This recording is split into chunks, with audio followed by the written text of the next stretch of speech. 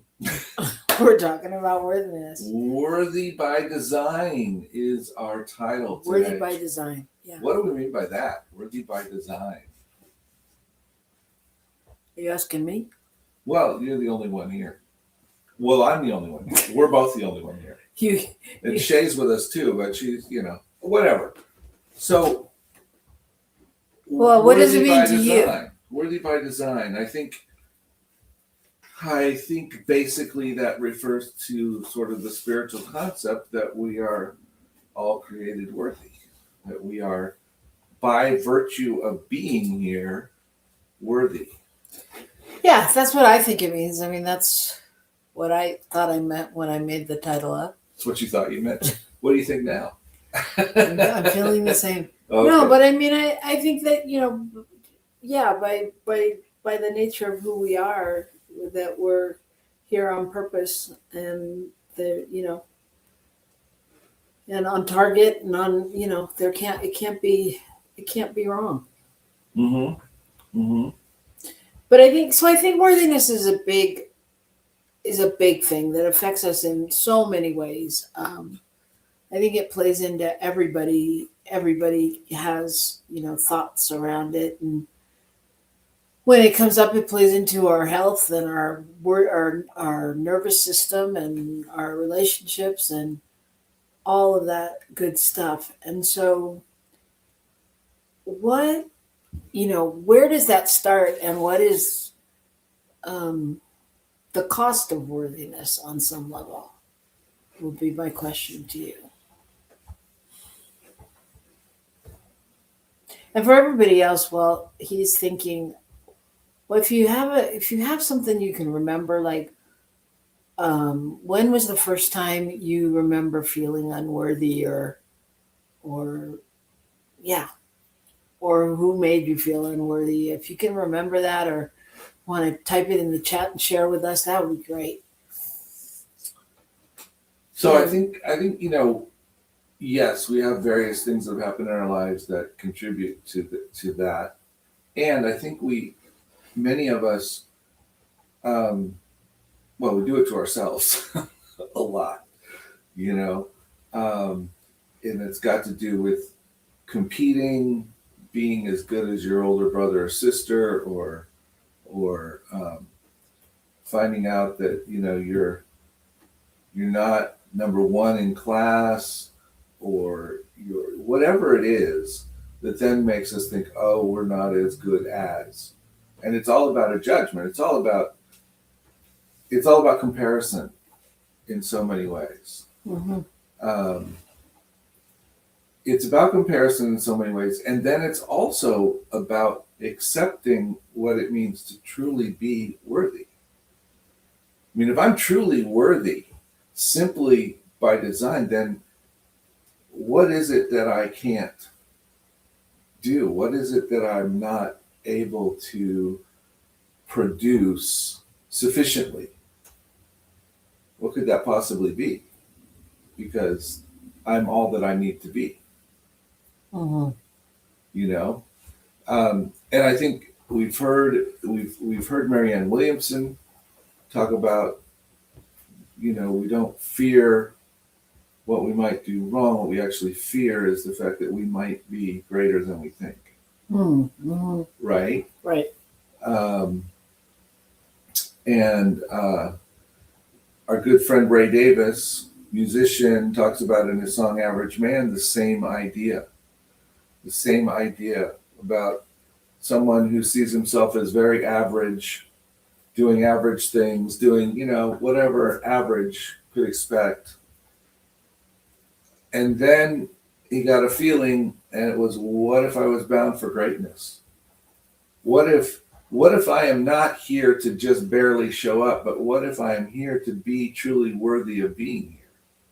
What if I am meant to show up?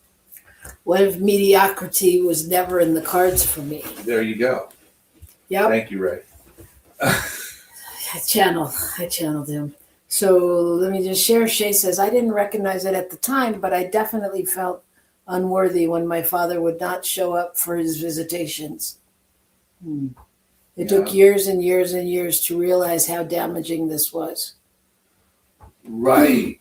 And, you know, a kid interprets, well, we all, let's put it that way. All of us, you know, think it's all about us. So whatever happens must be a result of us somehow. But a kid especially, you know, what else could explain why someone wouldn't show up, or why the Christmas gift we wanted wasn't there, or why even down to, you know, why we weren't allowed to play on the soccer team. You know, it's not because our parents were busy working and they couldn't get us there. It must be because we wouldn't play good enough. You know, kind of thing. Something we did. Right. You know. Right. So do you remember the first time you felt unworthy? Or that first time you could remember feeling unworthy? Yeah, and I can't right now. It's not coming to me. I think I've fought with it most of my life. That feeling, you know. I'll tell you this. I remember this. I was in grade school, I think. Grade school or maybe junior high. And got a report card and got, like, you know, a couple B's or something, maybe a C. And I remember my sister advocating with my parents for me and saying, you know, he's doing fine. You know, he's not out there smoking pot or doing this or doing that. And she literally said that, you know, and my parents were like, well, I don't expect him to be doing that. So, right, it's that I wasn't enough, even in the midst of doing, you know, pretty damn good in life. Right. You know? Right. And I know we always hear the stories of kids who, you know, their parents expect A's and A's only. Mm-hmm. Right? Yeah. And so then we feel like we're less than. Yeah. What about you? What do you remember? Well, I'm sure it happened before this, but the one that I always remember is my fourth grade art teacher, who I was doing my project and I was making a paper mache hippo. And it was really cute. It was big and it was just really cute. And I took it up to show her because I was so excited. And she looked at it and she said, well, it's not as good as Coco and Ronnie's, who were two other kids in the class. And I remember going, okay, I'm done. I mean, I remember cutting off totally. I was like, because before that, my mom, my grandparents, everybody had been encouraging me in art. And my grandmother was an artist and they had like the whole, you know, artist vibe. And I was creative and, you know, I'd paint on styrofoam and people would say, oh my God, that's like a Picasso, because I'd put half the face somewhere and half the so somewhere else, whatever I did. And so I felt like the art was my calling on some level. And when she said, it's not as good as Coco and Ronnie's, I literally was like, I'm done with art. I wouldn't do art again. You know, and my mom was like encouraging me. And she's like, just, you know, finally she in high school, she said, just take an art class. And I was like, okay. And I did, and made the whole class do a play. Because I didn't want to, they made paper mache animals, big giant ones, because we did Where the Wild Things Are. But I totally maneuvered my way out of that because I was like, no, I'm not doing it. Wow. She said I wasn't that good, you know? Wow. That's deep. Well, it is deep. And what's really deep is how long it's taken me to get over it. Because, like, she was my let go person in Artist Way, 20 years ago. And then I did it, 10 years after that. And she was still my person. And I was like, damn, taking up a lot of space, lady. And her name was Sarge. So that in and of itself should just tell you I should have been able to get over it and realize that she had her own issues. But yeah, and I mean, I think I finally made peace with it. But that's my first real memory. I'm sure it happened on a playground somewhere. What's fascinating about that is that I'm sitting here listening to you, and I've heard the story, and it's really hitting me how I didn't know until recently, or I hadn't heard until recently, that your grandmother was a really accomplished artist, and that never clicked for me. Well, that's funny because I don't think I've ever said that when I tell that story. Well, yeah, and you said it this time. I know. You said it the other day, something about grandma being an artist. And I think I really realized how much this art is in you and how much you have resisted letting it out, for quite a long time. And it just struck me how much that it feels like that needs to show up for you now. Well, and I think that's a general thing for everyone. I mean, I think so when we look at why, or how we got to that point, it's like, what has it held us back from? What and how is it suppressing our spirit now? Mm-hmm. I mean, thank you.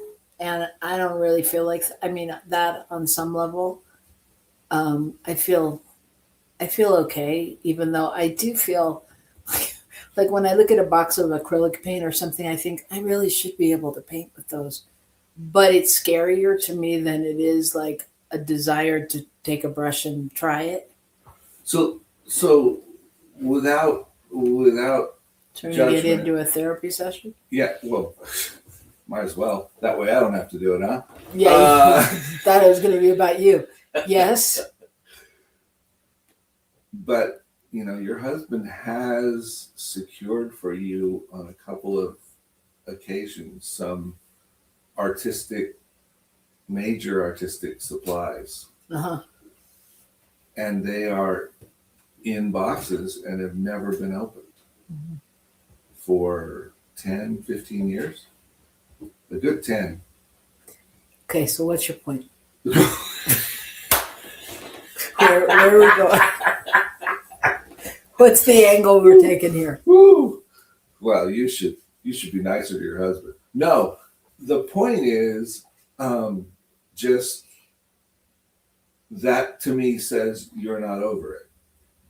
You know what I mean? I think there's something, and I just mean I think, and you ask for those things. I mean that's the key. You ask for those things. So I think there's something in there where you so have this desire, but you've really capped it.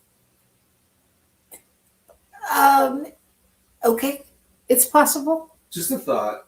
It's possible. And I get the sense you'd be really freaking good. Well, what else there's that. Yeah, no, I mean, I think so. Back to the show. I'm not trying to get away, but I mean, I think this is what happens in life, right? So where we suppress things. I mean, I think it would be fun, but there's another part of me that, it doesn't matter. There's another part of me that thinks if I painted, then I'd want to keep the paintings, and where would I keep them? And there's too much in the garage. So anyway, I can rationalize. I can rationalize, but I also have other passions that I am passionate about, and I feel like I'm doing. And I don't. I mean, that seems like a yes and topic. I mean, like another topic. It seems like, what are things like, again, when I did the Artist Way this year, it was one of the things like that I would do if I had free time and, wasn't afraid to do it, that kind of a thing. But it's not like, oh God, I wish I could do this. So, I mean, but I think just that general unworthiness is what we want to get back to, because I think this is what really happens for people, and sometimes it is what you're meant to do, you know, and and what stops you in going forward, you know.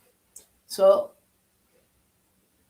I want to go back to that quickly. No, I'm just kidding. Well, I think we all have things, you know, that we don't really quite pursue. And I don't know how much of it is, quote, unworthiness, but I think it has something to do with, you know, there are a lot of people that do this better. I don't need to stick my face into this over here. I don't want people to know I can, you know, not consciously, but somehow I'm not sure I want people to know I can do this, because then that's going to change things and they're going to expect things out of me. And I think that's where I go sometimes with my intellect, is I don't want to do too well because people will expect me to do well. So, well, let's talk about that, because Well, of course. no, but I think, I mean, I think in looking, like, where does unworthiness show up most in our lives? And for you, a lot of it comes when you're doing really, really well. Yeah. You know, when everything's going good, you are the first one to let me know why it shouldn't be or why it doesn't feel like it. You know, and so I think you know, unworthiness shows up not just in one place, but I mean, it shows up in all of our relationships, right? So it becomes about our money, it becomes about our body, it becomes about our health, it becomes about our relationships, you know, all of those things. It dribbles into that. Yeah, you're right. And it not only dribbles in, but it creates, for me, it creates issues, for lack of a better word. It creates conflict. I create conflict from it. Because of how I'm feeling for myself, I push that out and either project it onto like you, or I attempt to get you to treat me like I'm feeling, or whatever that thing is, right? Mm-hmm. And you so you want to prove yourself right. Well, yeah, I like to be right. Yeah. So, but it's no, it's but I not mean, even when being we right. It's just that's how I feel about myself. So that's how I'm expecting my world to be. right, and if I validate that by going, "You're such a butthead," blah blah blah blah blah, then you're like, "That's what I'm telling you." Yeah. Yeah, I'm right. You know. Okay, then. Yeah. I'm an ass. I can walk away now. Well, yeah, and it's an out. Yeah. You can go, okay. I don't have to put any more effort into this. I don't have to do the other thing. Yeah, and so moving to spiritual practice. So when you're unworthy, what does your spiritual practice tell you? Or tell your mind, or does it tell your mind otherwise? Or how do you get back to center? You know, how do you get to the truth? Well, you know, I think first thing that comes to mind is I release and I let go. And is that because Ricky Byers is that's coming to because town? Ricky's coming. Yeah. Okay. No, yes, but, and I was thinking about the song yesterday because I'm writing up the program, but I'm thinking about it because, you know, the line right after that is I let spirit run my life. So the way to get back to that somehow is to have that moment where I go, okay, so that's what I feel. That's what's going on in my head. I let it go. And I trust that there's something more. And I let that be the determining factor in how my life goes forward. Does that make sense? Mm-hmm. And, you know, that is not that can be a time of meditation. It can be a time of prayer. That can be a time in my car. That can be a time anywhere where I just acknowledge that I'm thinking a whole lot of things that I don't need to be thinking. These are not necessarily truths. These are just thoughts going through my head. Mm-hmm. And I need to let it go and allow myself to come to some kind of baseline. Mm-hmm. Yeah. I mean, what would you say to that question?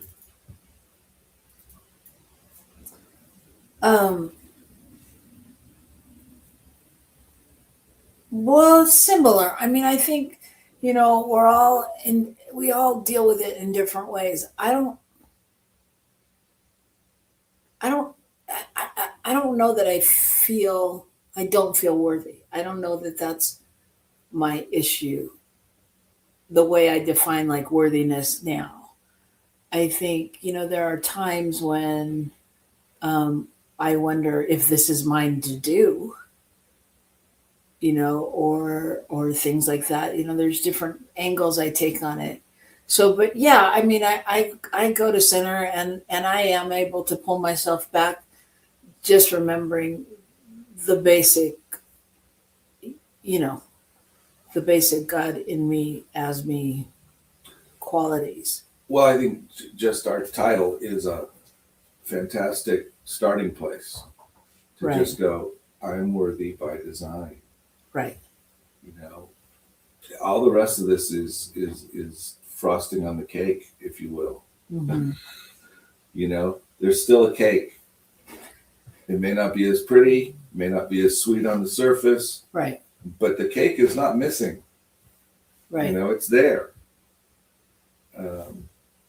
So Shay says that conflict is inner conflict in my experience.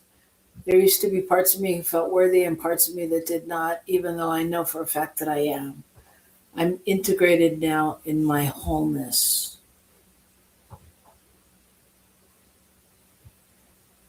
Yeah. And she said lots of parts work has healed, at least this. And many hours of meditation, having direct experience of my worthiness has really helped me. Yeah, I think that's really important. Direct experience of worthiness. So how do you get that? How do you know, like, can you identify, Shay, anybody out there, Gil, like when can you recall a moment when you really felt that worthiness? And what that feels like. I mean, I know that when I'm performing, when I'm acting, and I do a show where I feel I've done a great job, and it's that kind of feeling where for me, it's that kind of feeling where I walk off the stage and I don't really know what happened on the stage, or when I do a talk and I don't really remember it. It's that experience really where I know that spirit came through me and I just feel like, okay, yeah, this is what I'm meant to do. For me, that's like one of my markers. You?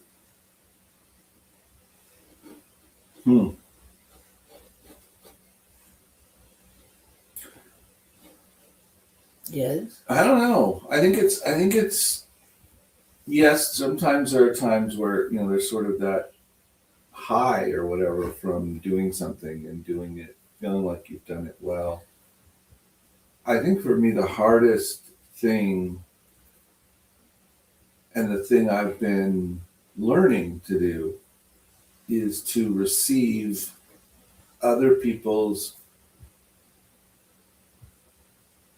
vision of me, other people's seeing of me, and allow that to inform how I see myself.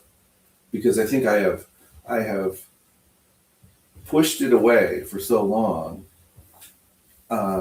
and created a sense within myself that I wasn't worthy, that it wouldn't matter what else came in. And so part of my getting back to that sense of worthiness is really just letting go of my own thoughts and receiving what's coming to me. Mm-hmm. and acknowledging that what's coming to me is a reflection of me in the world. It's not that I'm depending on the outside to make me okay. It's that I'm just receiving my own reflection. Yeah, and I'm going to say that I think it's really important to remember and reconnect with the past on some level.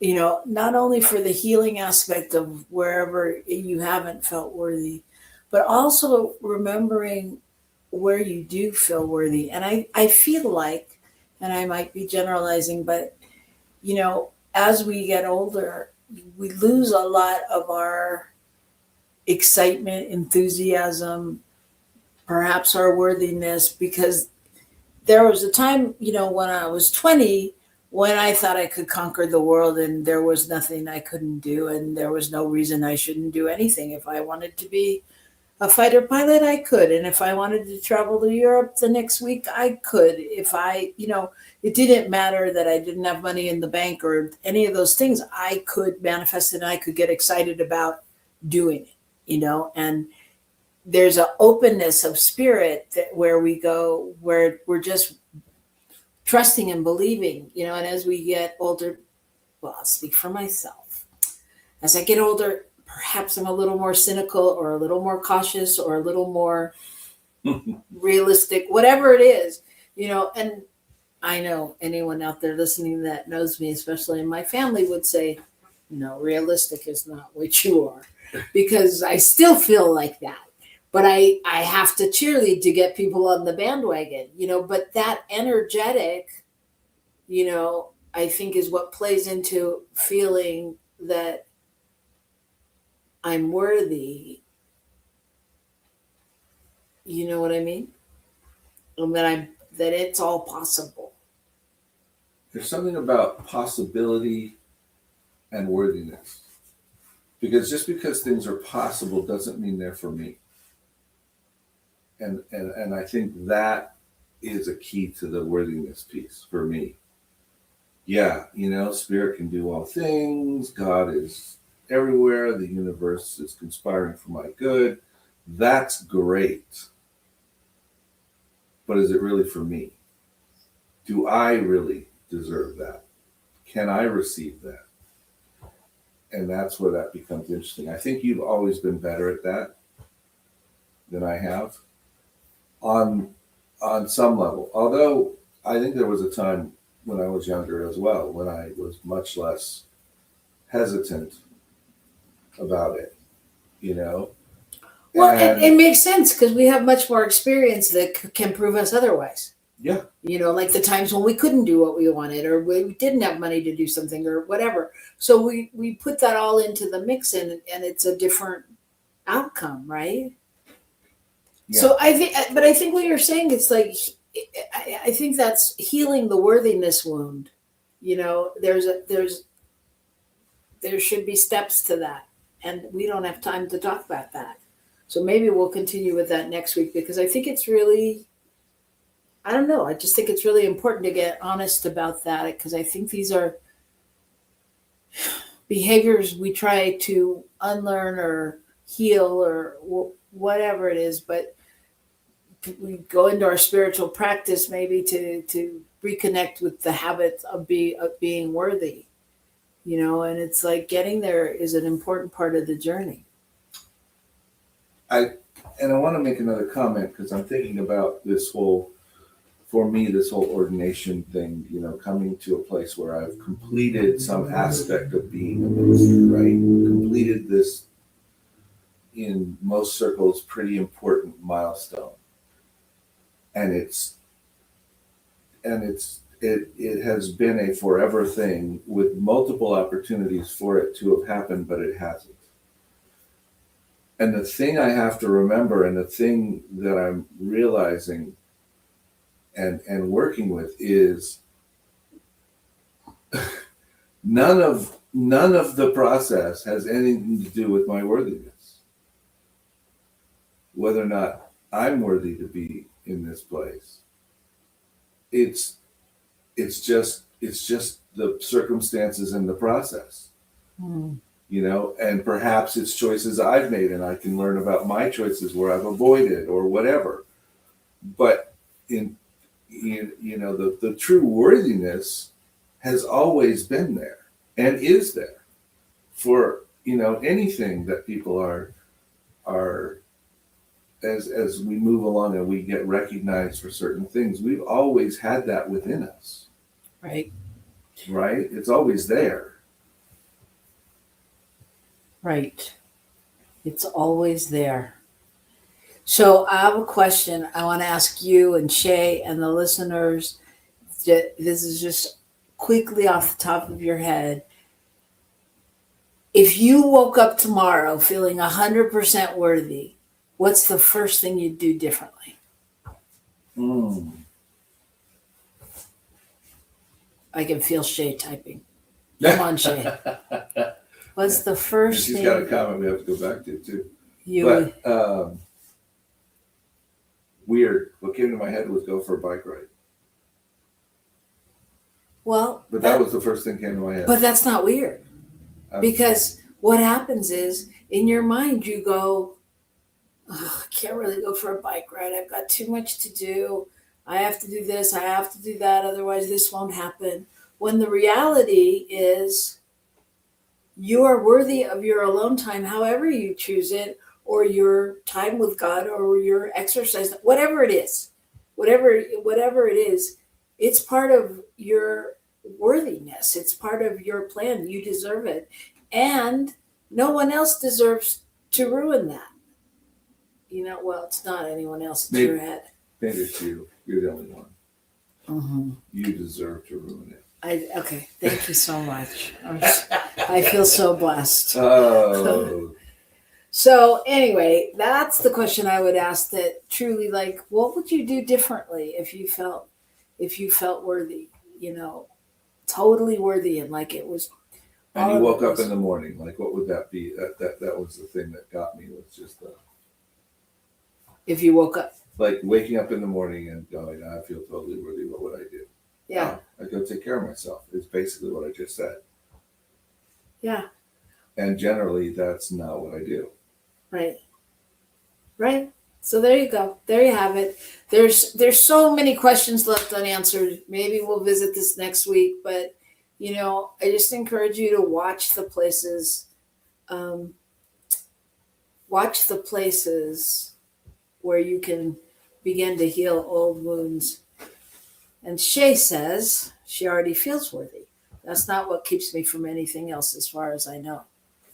Well, good for you, Shay. I'm Yeah. happy for you. No, I'm and I teasing think, I think on some level we all feel worthy. Right.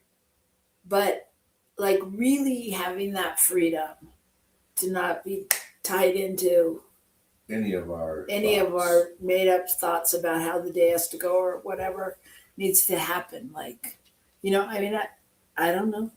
And I want to share what Shay mentioned before that I was envisioning, literally saw Jesus in the day of my birth where everyone was celebrating my auspiciousness. Well, that, just the word there makes it special. Seriously, just for being born and nothing else. Highly validating. That's that key to what, dang it. That's the key to what our title is.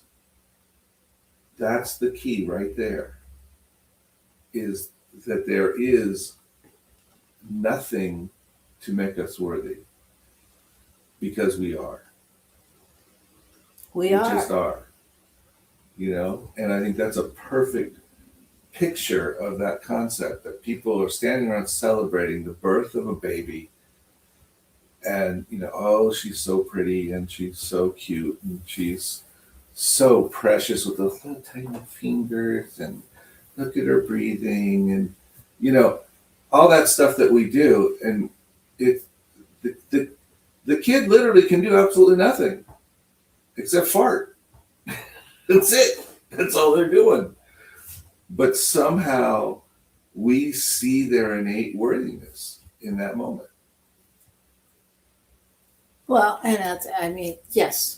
I think it would be an interesting exercise to take oneself back to seeing themselves as that kid. somehow. Well, and I think you said it the other day when you talked about, we began as two cells. Yeah. We began as two cells, and from there comes a nose, a mouth, a heartbeat, and all of the things that we do, like how miraculous is that? We are walking miracles. How can we not be worthy of all that abounds in the world?